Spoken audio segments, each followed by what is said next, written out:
President CP Garcia Avenue Service Road, South. Good morning mga kapards.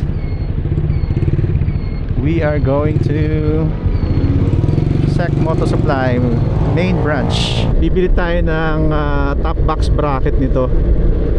Ang top box bracket sa SEC is worth 9,000 pesos. Hopefully na may makuha tayong discount kahit man lang 10%, 5% nga, malaking bagay na yun eh, si 9,000 eh. Kasi kung bibili mo siya sa online or sa Lazada, abutin siya kasi ng mga 10 to 12,000 kasi.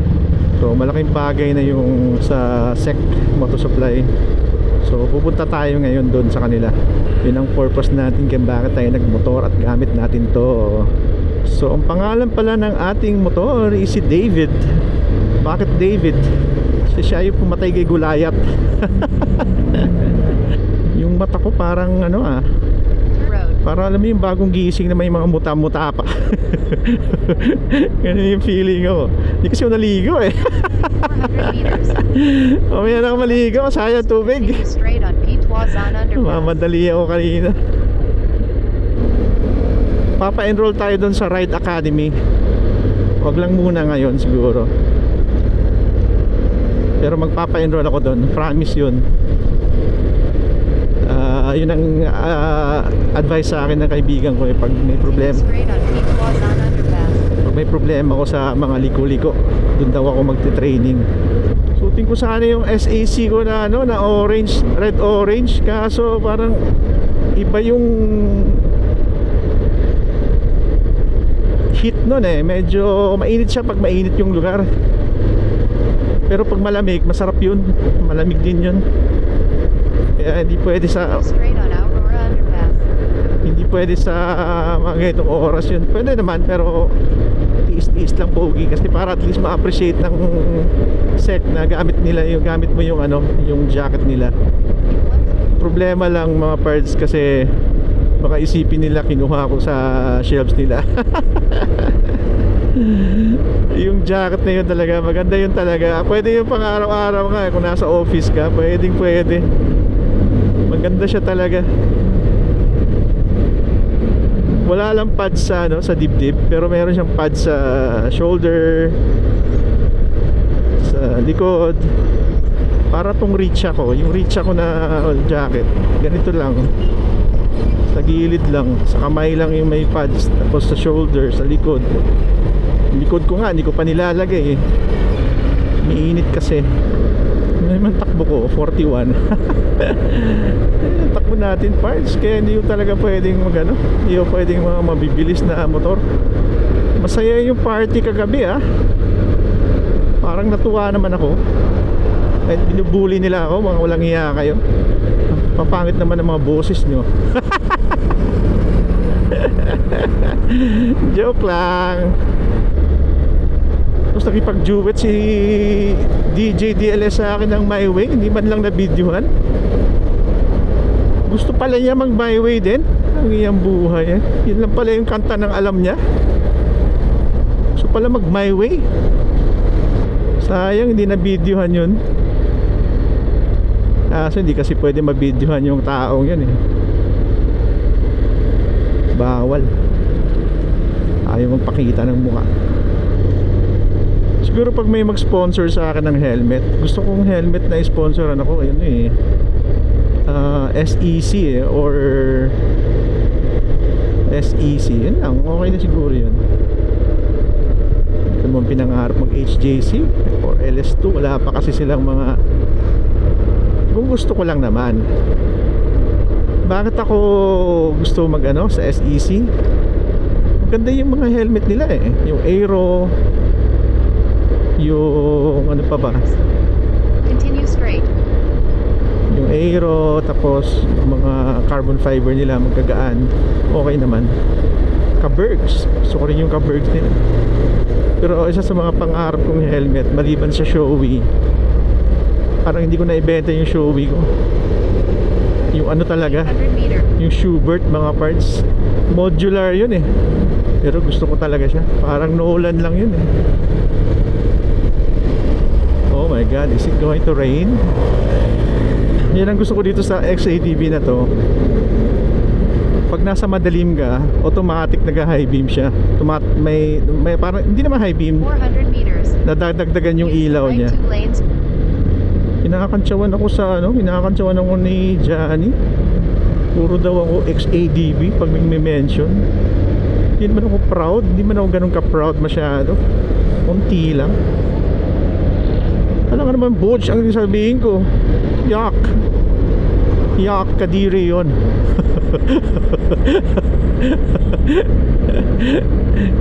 Yaki yun, kinakantsawan nila ako. Sobra daw wala halos lahat na daw malabas. Pinili ko, mga 3 nga lang yun eh. Yung sinabi ko eh. Grabe siya. Pero doon ako na baba. 300 meters. Doon ako, kung makikita mo doon sa Makina Motor Show na vlog ko, doon mo makikita na kung gaano ako na-amaze talaga sa Bear na Royal Enfield. Siguro nakailan akong nagsabi na ang ganda nito, ang ganda talaga nito. Nakailang sabi ako noon ha. Ibig sabihin maganda talaga. Maganda siya talaga, hindi siya pangit.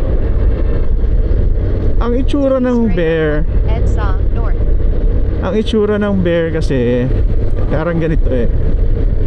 Scrambler siya na pinatangkad. Parang compact yung itsura niya eh. Yung color scheme niya maganda rin. 1.2 kilometers. Napaka-unique. Pag ginawa mo black yun, parang boring yun pag naging black yun eh. Kaya yung mga pastel color dun, sobrang the best. Hindi siya yung nakakauma yung itsura. Yung parang pag nakita mo sa kalye, lilingon talaga yung mga tao. Kasi nga sa features niya at saka sa unique ng kulay niya. Ganun yun mga parts. Maganda siya talaga. Kasi nakailang siya, sabi ako na ang ganda nito, ang ganda nito, ang ganda nito.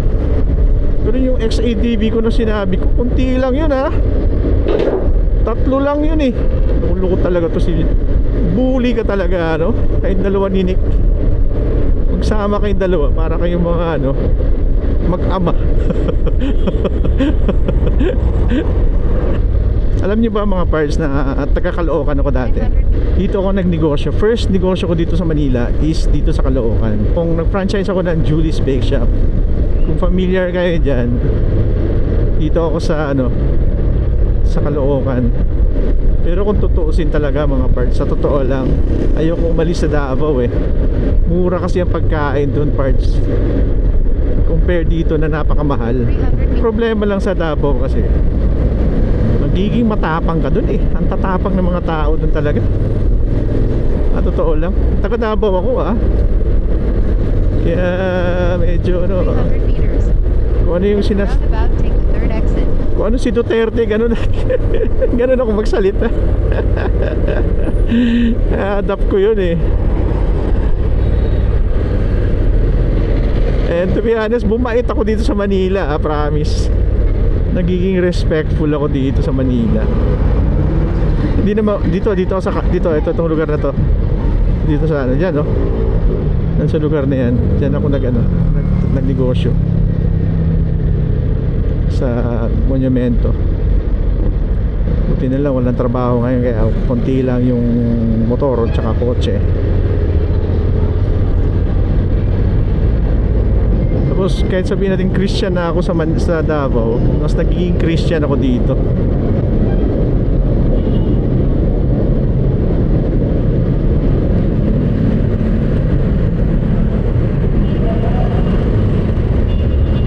Si Sir natuwa si Sir sa motor ko. Bumili ako ng bracket para dito sa taas. Dito kasi parang gusto ko siya ilipat sa taas eh. Ayoko pumunta yung mata ko sa baba eh. Mahihirapan ako makatingin kasi may problema ako tayo sa farsighted kasi ako. Dito na tayo sa 10th Avenue. Walang kotse, walang motor, wala lahat. 600 meters. You'll arrive at Sec Moto Supply Main. Dito na tayo sa 10th Avenue. Bilis lang natin walang traffic kasi eh. Problema pa naman yung ano dito. Problema yung parking nila. Magpatulong na lang tayo mamaya kasi talagang mabigat tong motor na to eh. Hindi natin kaya to. Atras. You've arrived at your destination. Approaching a railroad crossing.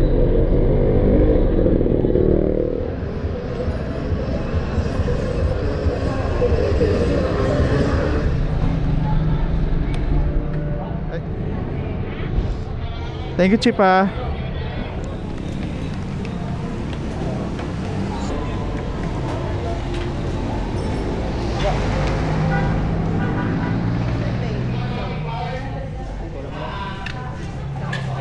Welcome to Sec Moto Supply. Wala, kompleto pa na dito. Ano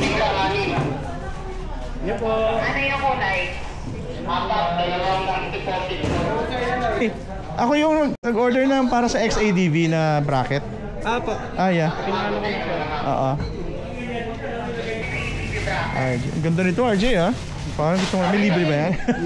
Display lang. Ha? Pwede ba ito gamitin sa highway?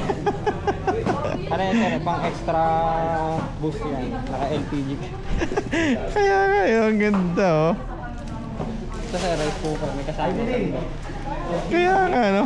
Ano ba yan? Pero hindi talaga binibenta yan? Hindi sir, for display lang po natin. Okay. Patawag na ulit tayo ng LPG dyan. Talaga? So, bumili tayo nito, parts. 18 liters yata. 15 tapos 10 liters. Bumili tayo ng isa. Kasi maliit lang. Hindi siya ganun kabigat. So, may weight siya ng konti. Pero, syempre may mga laman sa loob. Bawal na pala mag-video ngayon sa baba, sa loob? Nang alin po? Bawal na mag-video sa loob? Hindi ko alam sir eh. Bawal na daw eh. Sabi? Oo. Hindi tuloy ako makapag-vlog. Hindi ko alam yung ano nila dyan. Okay lang yan bro, naintindihan ko naman yan, no problem. Maintindihin naman akong tao. Bariya ako dito, Brad. Sorry. Oo, sa'yo na yan bro. Ano yan sir?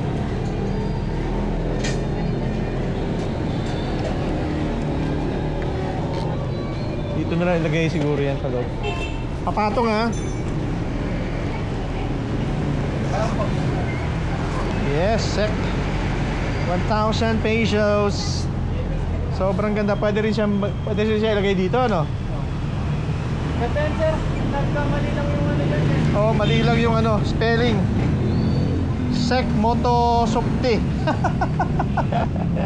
Pero may logo naman sir. Oh, okay lang yan, Brad. Choosy pa ako. Ganda, oh. Wow! Ganda. Akin na yung ano, mga bracket. Dito na ilagay yan. See, may purpose talaga ang aking bag, Brad.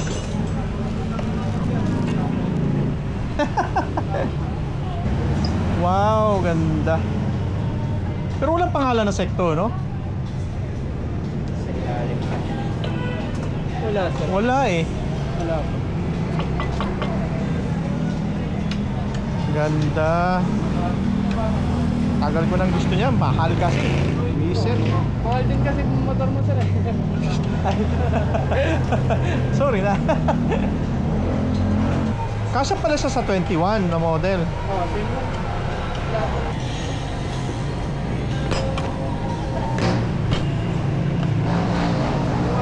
Kailangan na lang pukpukin na. Nabubuksan pala siya kahit... Oo, nabubuksan pala siya kahit hindi mo siya buksan dito. Tingnan mo, ngayon ko lang alam. Ang bihira. Hindi pala kailangan siya pukpukin. Wow, ganda. Parang true. O, tingnan mo top box ko, napakaliit. Lagay lang ng ano, lagay ng mga kung ano-ano bubot.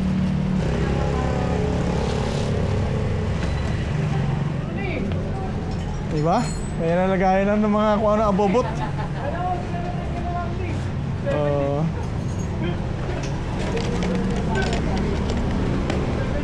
Alright, so natapos din ang ating transaction sa SEC.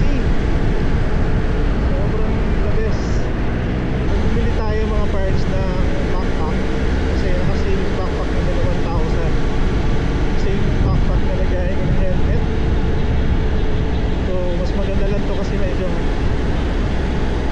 shell lang to mga parts.